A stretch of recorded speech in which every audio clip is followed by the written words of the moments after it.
செய்திகளை உடனுக்குடன் தெரிந்து கொள்ள நியூஸ் டைம் சேனலை சப்ஸ்கிரைப் செய்து பெல் பட்டனை அழுத்துங்கள்.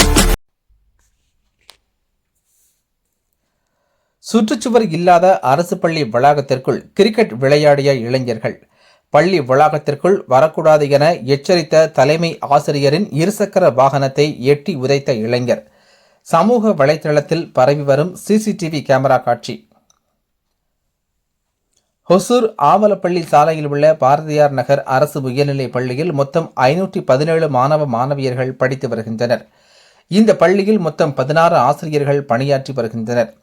தலைமை ஆசிரியராக கிருஷ்ணமூர்த்தி என்பவர் உள்ளார். இந்த பள்ளிக்கு உடற்கல்வி ஆசிரியர் இல்லாத காரணத்தினாலும் பள்ளியில் சுற்றுச்சுவர் இல்லாததாலும் பகல் மற்றும் இரவு நேரங்களில் அந்த பகுதியைச் சேர்ந்த இளைஞர்கள் பள்ளி வளாகத்திற்குள் புகுந்து கிரிக்கெட் விளையாடி வருகின்றனர்.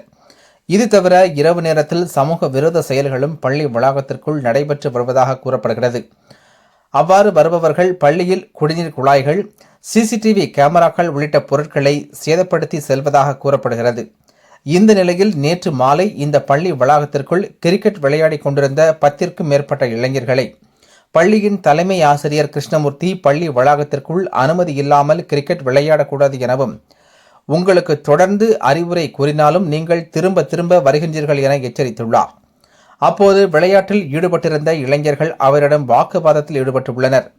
ஒரு கட்டத்தில் அங்கு நின்ற இளைஞர் ஒருவர் அவரிடம் வாக்குவாதம் செய்து அவரது இருசக்கர வாகனத்தை காலால் எட்டி உதைத்துள்ளார். இதில் கீழே விழுந்து இருசக்கர வாகனத்தின் முன்பகுதி சேதமாகி உள்ளது. இது தவிர தலைமை ஆசிரியரை அந்த இளைஞர்கள் மிரட்டியதாகவும் கூறப்படுகிறது.